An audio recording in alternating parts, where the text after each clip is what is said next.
Hi, this is Kirk, the bariatric carnivore. Well, let's talk about the distasteful subject of poo. I know it's a tough one for a lot of folks to handle. This is probably not for the squeamish, but let's talk about it anyway, because it comes up a lot. When you are carnivore, the kind of that secret question that people always have is, how do you go to the bathroom without eating fiber? And I go fine, thank you very much. But let's talk about where this whole idea comes from and why people get obsessed with it. And really, I think most of the origins of it go back to John Harvey Kellogg, who was an influencer back before the internet. He was really popular back in the late end of the 19th century, beginning of the 20th century. He wrote a lot of books. He was a Seventh-day Adventist, kind of big in the whole health thing. And one of his observations, now keep in mind that he was kind of a quack doctor. He was brilliant in a lot of ways. He was an excellent surgeon, but he made an observation about chimpanzees and gorillas, and they went to the bathroom at least 4 times a day, taking big healthy dumps as far as he was concerned. And since they were closely related to us, we ought to do the same thing. Now, he was not a zoologist. If he had been a zoologist, he may have been able to autopsy those things and realize, you know what? Those are hindgut critters. They have a long intestine, and it is designed to help ferment plant material. We don't have that same gut. Our gut is more closely related to a pig, where things come in and get processed and get out as quickly as possible. So we're talking about different guts. We have a carnivore gut. Our gut resembles more dogs and pigs than it does gorillas, even though we're in the same evolutionary chain. The reason why a lot of people suspect that our gut is so much different than chimps and gorillas is it's a theory. This isn't provable, but there's a theory in evolution called the expensive tissue hypothesis, that somehow some ancestor decided, when they started eating meat, more and more of their body was devoted to building up brain and not spending time eating and digesting food. See, a gorilla is going to spend 16 hours or more a day eating, chomping plant material, trying to get enough energy out of that plant material. Carnivores, we rely on cows to do that work for us. They've got a 4-chambered stomach. They are perfectly capable of taking nutrient devoid foods like grass, taking the nitrogen and converting that into protein, but they need 4 chambers in their stomach to make that happen. So we eat them, so we don't have to, and we can put more energy into building brains. Cows are not known for their intellectual discourse. They're delicious, wonderful critters, but they don't have our brain. Sorry vegans, but there's a difference. So anyway, Kellogg's ideas caught on. Matter of fact, your great-grandmother probably read the book. She passed that information on to your grandmother, and your grandmother passed it on to your mom, and we've had this weird scatological infatuation ever since. Along comes the 1960s, and this guy by the name of Dr. Burkett, who was doing work over in Africa, he was a surgeon, and he made an interesting observation over in Uganda. And he noticed that the natives there took massive dumps because they were eating, that particular group, in that particular area, they ate a lot of tubers, a lot of fiber, and he noticed, my gosh, I hardly see any colorectal cancer. And his observation, not study, but his observation was, these people are eating so much fiber and they're taking these massive dumps, therefore there must be something protective in the fiber. Now, this is a problem with observational and research called epidemiological research. It's great for generating hypothesis, but nobody checked it out. And if you compare his observation, you also probably might want to take a look at native people who don't eat any fiber. Let's say the Inuits. And their native diet where they were eating whale blubber and fat and meat and stuff like that, they were not eating any fiber because there wasn't any in their environment. There's another group of Africans called the Maasai, and their warriors eat almost exclusively blood, meat, and milk products. These native groups don't have any colorectal cancer either. So you can take a look at it and go, okay, it's not probably the fiber, because you've got several groups of people that eat fiber and several groups that don't. Maybe it's something else like ultra processed food or sugar or something like that. But it's an interesting hypothesis, but that creates kind of an observational bias from then on, where people are trying to find links between high fiber diets and lack of cancer. And you get into a healthy user bias, that the people that eat high fiber diets, generally speaking, they're going to not smoke, probably don't drink as much, etc., and probably eat less ultra processed food. So it's great for hypothesis generation. It's an interesting idea, but his theory, his observation, became dogma. And in the 70s, everybody was eating high fiber stuff, and everybody wanted to not get cancer by eating lots of bran and whole foods and wheats and lots of fiber. Okay, now was there any truth to that? Well, was there all these people are now eating all this fiber? Was there a big reduction in cancer? Was it eliminated in that group? No. So I don't think you can make that observation.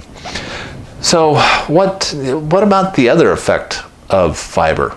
Because one of the dogmas that most of your friends and most people you're going to meet are all going to have the same idea, that, boy, you're going to get constipated unless you eat fiber. Fiber is vital for stopping, to allow you to poo. Has that ever been tested? Has anybody ever done a double-blind study to see if that is actually true? And there is one, where a group of scientists said, okay, we're going to take these people that are clinically constipated and we're going to break them into 3 groups. One of them we're going to give a high fiber diet, one we're going to keep what they're eating now, and third, we're going to have a zero fiber diet, basically a carnivore type diet. And I'll include the link to Dr. Mason's lecture on this, because I think he does it much better than I do, but just for the sake of brevity. Here's the results of that study. The people that ate the high fiber diet got worse. The people that ate pretty much what they were eating, maybe a little bit more fiber, got a little bit worse or stayed pretty much the same. The people who ate the zero fiber diet got better. They clinically were no longer constipated. And it kind of makes sense, and I love Dr. Mason's analogy. He says you don't make a traffic jam on a freeway better by putting in more cars. And what the problem with being constipated is, there's a lot of cars. You've got a traffic jam in your guts. And throwing more cars into that isn't going to clear up the traffic jam. Same thing that goes on with your body when it comes to fiber. The reason why when you eat stuff like corn and you notice that you had corn for dinner and boom, it's out of you the next morning, is because the body can't absorb it. It's a waste product. It goes straight through. The cool thing about meat is, it takes longer to digest, but man, they're getting every bit of nutrients out of it. As a result, the volume of poop that you've got goes down when you're eating carnivore, because your body is absorbing the requisite amount of nutrients. A couple of personal observations that I've noticed is in the last few weeks I have ended snacking. I got to a bad habit of grazing, and I have noticed that the volume of poop that I've got in the morning has gone down pretty dramatically. And I think the reason why is because now I'm just eating when I'm hungry, and I'm only eating until I'm full.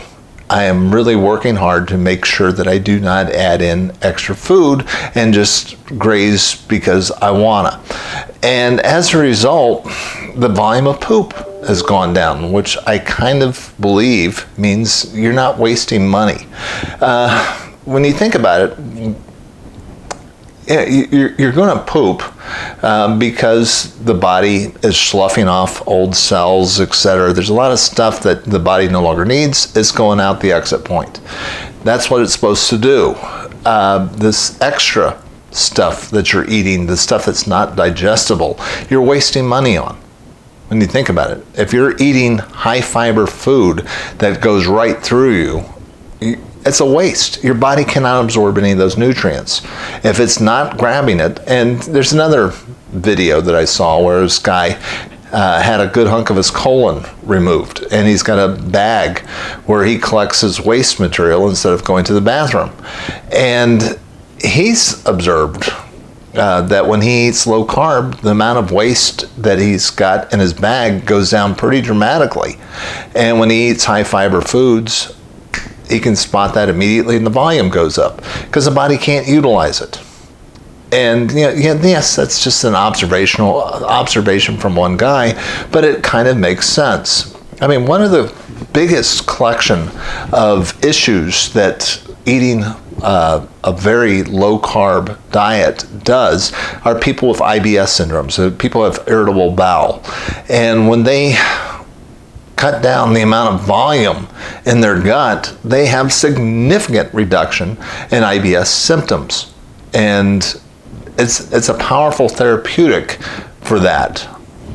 I really have come more to the conclusion that increased fiber is more of an irritant and a waste than it is have any real benefit to us. My system works extremely well, and and I've had periods of time when it didn't work well, particularly after I had bariatric surgery. When you have bariatric surgery, not only is it a shock to your system, but you don't eat for the first few weeks. You're eating very, very little. And as a result, the amount of poo that you're going to get out is virtually negligible. And it's kind of disconcerting to go 2 weeks or so without having to go poo. And I remember freaking out about it. And they kept telling me, it's like, look, it's going to kick in sooner or later. And sure enough, it did. But, I know that feeling of worry about it. It's amazing how our bowel habits can create angst within us. But when you try this way of eating, look, odds are when you first start off, there's going to be weird digestive issues, loose stools, etc. And that part of that is going to come from increased fat. When you suddenly increase the amount of fat, it takes a little while for your gallbladder to ramp up to start getting enough enzymes in that food to properly digest the fat. That's going to create some loose stools and some issues. The gut microbiome itself, when you don't feed it ultra-processed food and sugars and carbs, some of it's going to die off, and there's going to be digestive issues that come along with that. But you compare that to the other problems that come with eating a high-fiber diet, which I have done that before, where I have done nothing but eating more vegetable materials and really tried to do a high fiber diet. And all that results in is a lot of bloating, farting, and ridiculous amount of urgent going to the bathroom. And who needs that problem? So this is Kirk, the bariatric carnivore. I try to put out a couple messages each week. If you're carnivore and you don't have a problem, or if you do have a problem, please leave a comment down below. Let other people know what you're going through. Just to let other folks know that, frankly, you're okay, without having a high fiber diet. It works. The system works like it's supposed to. And if you like the idea of farting and going to the bathroom all the time, feel free to leave a comment too. I don't care. But anyway, I try to put out a couple messages each week. The only way we can expand this channel is by having other people like, subscribe, join, and share this message with others. I will talk to you again soon.